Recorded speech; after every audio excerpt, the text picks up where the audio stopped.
If you're newer to poker, you might be wondering, what are the odds of certain things happening? Like, what are the odds of getting dealt aces preflop? What are the odds of getting dealt kings and someone else has aces?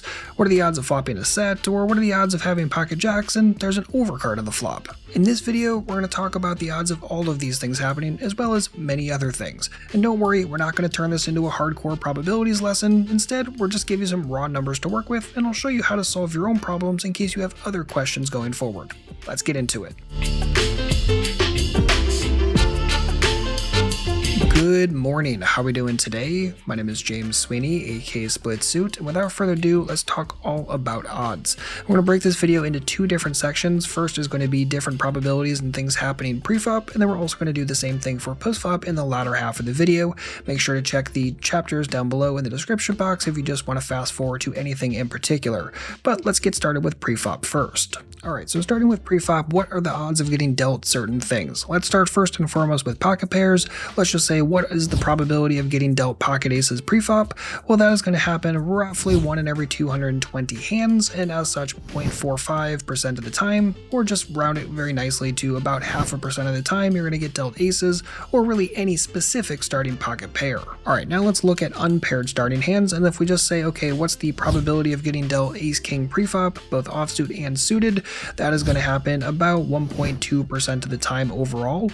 If we're looking for a specific hand, let's just say ace-king suited specifically, that's going to happen 0.3% of the time.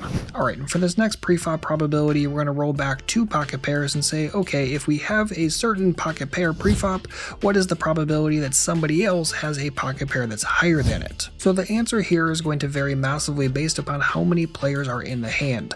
So for instance, let's just say you have pocket kings and you're playing heads up, you and one opponent, there is a 0.5% chance that your opponent has aces in that spot. However, if you're playing 10-handed, there is a 4.4% chance that someone else at the table has aces. And while this number isn't exactly going to help your overall preflop strategy, it can be a little helpful as a mental reminder the times you run kings and aces, how often that is or isn't going to happen. Yes, it sucks when it does, but knowing the overall probability of it happening can help you frame a cooler when it happens to happen preflop. And if you're looking for the full probability tables for everything we're talking about in this video, I'll leave a link for that in the description box, and I'll show it up on the screen real quick to show you how to use this particular one.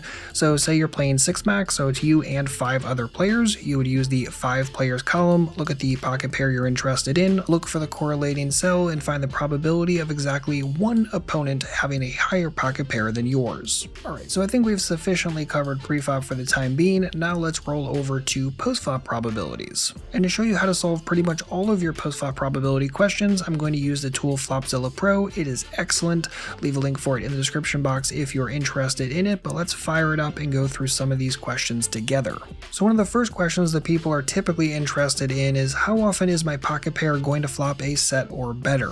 And to do that in Flopzilla, we can very easily just plug in any pocket pair right here in the overall hand matrix, and then over on the middle section we can go and just select 3 of a kind or better, and you notice right down here it tells us how often that is hitting, and that is happening at 12% of the time exactly. And just in case you're curious, it's the exact same whether you have pocket sevens or pocket deuces or pocket kings. It's all going to be the exact same 12% for, again, a set or better on the flop. But of course, you're not always going to have a pocket pair, and sometimes you're going to have an unpaired starting hand. So another common question is, okay, what if I have, say, ace king? How often am I going to flop top pair or better? Oh, we can go right back to Flopzilla. We can plug in ace king, both suited and offsuit. We can plug in top pair or better right over here. Again, all of that is selected in blue, everything else is deselected in that gray, and we see that's happening roughly a third of the time. And you could break this down into just suited, you can look at just offsuit, or again, you can look at the merge of both, but that is how you would solve this answer. And again, about a third of the time, ace king is going to be flopping top pair or better. Alright, so that's all well and good for pocket pairs, for strong starting hands like ace-king, but what about suited connectors? How often are they going to absolutely smash the flop? Well, once again, we can flip back over to Flopzilla Pro.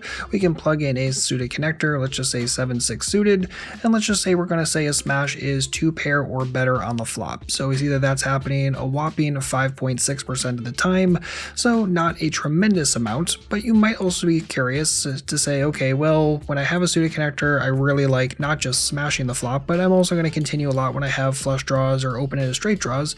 You can also plug those in right here, so flush draw with 2 cards, open-ended straight draw with 2 cards. You can also say open-ended straight draw with a single card if you wanted as well, and you notice that overall that is hitting roughly 25% of the time. Now there's another huge question that newer players tend to have, and that is, okay, if I have a strong pocket pair, what is the probability that the flop is really not going to cooperate? So say you have jacks, how often is the flop going to have an overcard and no jack on it? For a lot of players, they have no idea, but I'll show you in Flopzilla exactly how to get that answer. So very simply, we can change the starting hand to pocket jacks, and over here, let's unselect everything except for exactly the pocket pair below top pair. So what this means is that there is 1 card on board that is higher than the jack, but we might say, okay, well, what about if there's 2 overcards, right? So the board comes ace, king, 5, right? That satisfies the condition that pushes us down to below middle pair. So that would give us the overall number we're looking for. Could be a really bad board, right? Ace, king, queen, giving 3 overcards to our jack. And if we look at all of those numbers combined, we see that's happening 52% of the time. So there's a 52% chance that the flop is going to come with 1 or more overcards and no jack when we have pocket jacks. And like I mentioned earlier, you can pretty much use Flopzilla Pro to answer any question you have about general probabilities. You just have to understand how to use the software and also how to formulate your question appropriately. So we could take this exact same question of how often is there going to be an overcard and no set for me when I have a pocket pair, and say do that with pocket kings. And in Flopzilla, you can just very simply change the starting pocket pair from jacks to pocket kings, and look at how often it's again going to hit this pocket pair below top pair, and of course not going to hit pocket pair below third pair or anything, just based upon the way the flop structure will be. And you can see right there how often are you going to have to deal with an ace on board and no king. Well, that's going to be coming up roughly, 21% of the time. Just have to understand again how to formulate the question and then how to plug it into Flopzilla and get the answer you're looking for. And I'll give you a little bonus hint in case you're newer to Flopzilla Pro. You can also use the flop breakdown tool to figure out the probability of certain flop textures coming off. So to do that, you can simply in Flopzilla clear this out, go over here to this little flop breakdown tool icon, and start plugging around and playing in here. So right now you see that the flop is going to be paired with the top card 8.5% of the time, paired with the bottom card paired 8.5% of the time, completely unpaired 83% of the time, etc. You can also go in here and say, okay, well, how often is it going to be unpaired, and just monotone, right? You can see right here that's going to happen 5.2% of the time. So it's just really helpful for being able to formulate, okay, how often are certain outcomes, certain textures going to be popping off, and you can do lots of extra analysis as well beyond just this basic ability to figure out probabilities of certain things happening or again not happening. So if you already have Flopzilla Pro, hopefully this helps you get a little bit of extra value out of it. If you don't, I would highly suggest picking it up. It is Windows only, so if you have a Windows machine, I would definitely make sure that you get this software. It is extremely good, and I also have a bundle with my Preflop and math workbook that might be right up your alley as well, especially if you're interested in the math, you're trying to figure it out, and especially more applicable math, not just those general probabilities, but also lots of other things like odds, both pot odds and implied odds, and lots of different things. Definitely make sure to check out that bundle. I'll leave a link for it in the description box down below, or go to splitsuit.com/preflop to pick up your copy with the bundle that comes with Flopzilla Pro. You're not going to find a better resource for learning the poker math once and for all and really wrapping your head around the numbers behind this game. Again, splitsuit.com/preflop to pick up your version today, or look for the Preflop and math workbook on Amazon if you prefer paperbacks. But anyway, I think that's a good stopping point for this video. If you have any comments or questions, please do not hesitate to let me know. Leave a comment down below, and of course a thumbs up if you like this video would be massively appreciated. And if you're wondering what should I watch next, click that video right there. I'll see you over there shortly. In the meantime, good luck out there and happy grinding.